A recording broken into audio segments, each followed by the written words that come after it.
বিএনপির চাইতে জামাত ইসলামী এগিয়ে দেশের স্বাধীনতা সার্বভৌমত্বের পক্ষে ভয়েস রেজ করতে, স্বাধীনতা সার্বভৌমত্বের পক্ষে দাঁড়াতে জামাত সুইফট এবং ফর্মাল। বিএনপি সেটা পারেন। একটা কেস স্টাডি করছি, আপনারা দেখেছেন যে বিএনপির এখন নির্বাচন ছাড়া কোনো কথা নেই। দেশ গোল্লায় যাক, বেকারত্ব, দ্রব্যমূল্য, ভারত চট্টগ্রাম দখল করতে চায় না, কি এগুলো নিয়ে তাদের কনসার্ন নেই। তাদের কনসার্ন একটাই যে নির্বাচনের রোডম্যাপ দেয়নি কেন ডক্টর ইউনূস, নির্বাচনের খবর নাই কেন, নির্বাচন দেন।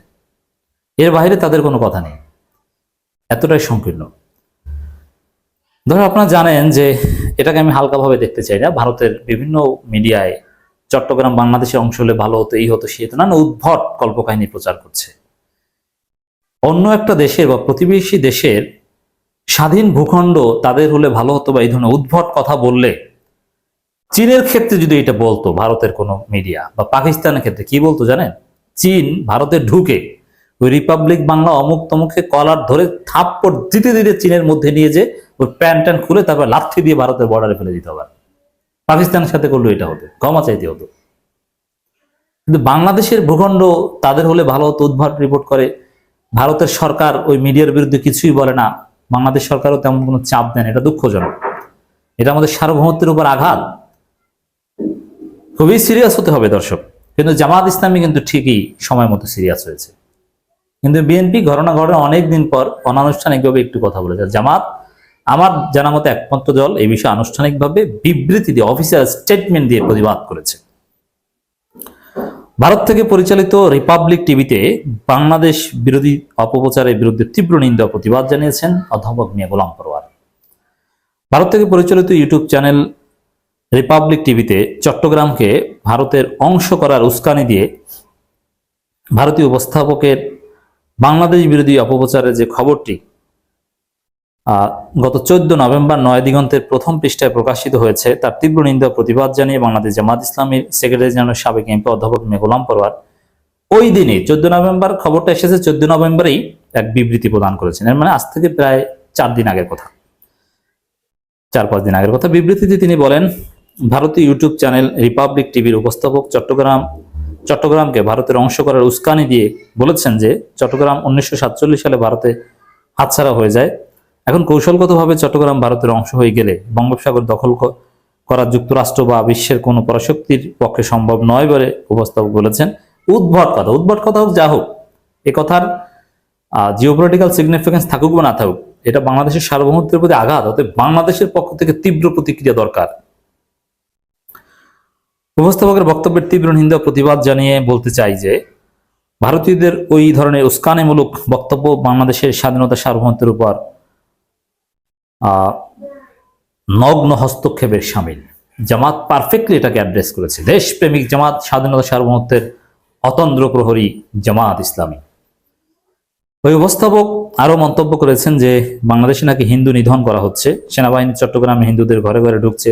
উপস্থাপকের এই বক্তব্য সম্পূর্ণ মিথ্যা, অবান্তর উদ্দেশ্য প্রণীত। এ ধরনের মিথ্যা অপপ্রচার বন্ধ করার জন্য আমি ভারতীয় ইউটিউব চ্যানেল রিপাবলিক টিভির প্রতি আহ্বান জানাচ্ছি। সেই সাথে ভারতীয়দের ধরনের অপপ্রচারের প্রতিবাদ জানানো, প্রয়োজনীয় পদক্ষেপ গ্রহণ করার জন্য আমি বাংলাদেশ সরকারের প্রতি আহ্বান জানাচ্ছি। চীন বা পাকিস্তানের সাথে ওই চ্যানেল বন্ধ করে দিতে বাধ্য হতো ভারতীয় সরকার, চাপে পড়ে, নাহলে ওরা সীমান্তে এসে গুলি করত। আর বাংলাদেশ কি করছে? রাজনৈতিক দলগুলো তো করবে, সরকার যথাসম্ভব করছে, ধীরে ধীরে করবে। সবার ব্যর্থতা আমাদের।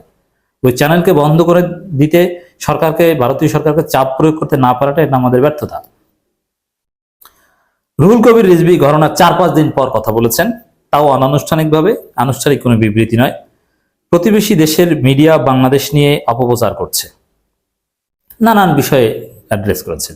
অথচ ওই সময়ে ভোকাল হওয়া উচিত ছিল। বিএনপি সিনিয়র যুগ্ম মহাসচিব রুহুল কবির রিজভী বলেছেন, প্রতিবেশী দেশের মিডিয়া যেভাবে বাংলাদেশ নিয়ে অপপ্রচার করছে তা দেশের সার্বভৌমত্বের উপর আঘাত। দেশটি আবারও শেখ হাসিনা ক্ষমতায় বসানোর জন্য ষড়যন্ত্রে লিপ্ত হয়েছে। অন্তর্বর্তী সরকারকে দেশের গণতন্ত্র মানা সব দলকে সচেতন থাকতে হবে। ভারতের বিরুদ্ধে রিজভির অবস্থান আমরা সবসময় অ্যাপ্রিসিয়েট করি। রিজভি বলেন, শেখ হাসিনা পালিয়ে যাওয়ার ফলে ভারত শোকাহত। তারা শেখ হাসিনার জন্য খুব কষ্ট পেয়েছে। ভারত ষড়যন্ত্র করছে শেখ হাসিনাকে আবারও দেশে ফিরিয়ে এনে ক্ষমতায় বসাতে, এটাই চায়। এবং রিজভি এরপরে আরেকটা কথা বলেছেন, ভারতের উচিত শেখ হাসিনার জন্য আরেকটা তাজমহল বানানো। এর মানে এতটাই আদর, স্ত্রী আদরে রাখছে শেখ হাসিনাকে ভারত। এবং আসলেই ভারত এটা চায় শেখ হাসিনা ফিরে আসুক, আওয়ামী লীগ রাজনীতি করার সুযোগ পাক, শুধু সেটা না, বরং হাসিনাকে আবার প্রধানমন্ত্রী বানিয়ে ফিরিয়ে দিক, ভারত এটা চায়। এবং আওয়ামী লীগের লোকজন কিন্তু ভারতের চাওয়া অনুযায়ী সেই স্বপ্ন দেখছে, যদিও এই স্বপ্ন কোনোদিন পূরণ হবে না। তিনি বলেন, বিএনপি উৎপাদনের দল, গণতন্ত্রের দল, অপরদিকে আওয়ামী লীগ টাকা পাচারকারী লুটেরাদের দল। আওয়ামী লীগের শাসনামলে এদেশের মানুষ কখনোই শান্তিতে ছিল না। জিয়াউর রহমান এদেশে শান্তি এনেছেন, এই কথাটা ঠিক, জিয়াউর রহমান এদেশে শান্তি এনেছেন। অতএব জিয়াউর রহমানের আদর্শ ধরে রাজনীতি করা উচিত বিএনপির। কিন্তু বিএনপি জিয়াউর রহমানের আদর্শ ধারণ করছে না। বিএনপির বড় নেতাদের একটা অংশ ভারতের দালালি করছে, এমনকি তারেক রহমানকে দেশে আসতে দিচ্ছে না, তার নেপথ্যে ভারতের দালালরা বিএনপিতে। নাহলে তারেক রহমান এখনো কেন দেশে আসবেন না?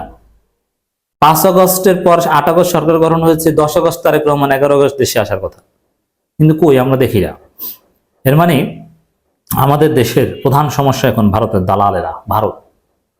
অতএব বিএনপির মধ্যেও রুহুল কবির রিজভীদের ভারতের দালালদের বিরুদ্ধে দাঁড়াতে হবে। জনগণ, বিএনপি, জামাত সবার রাজনীতি হবে এখন আওয়ামী লীগ বিরোধিতা, ভারত বিরোধিতা।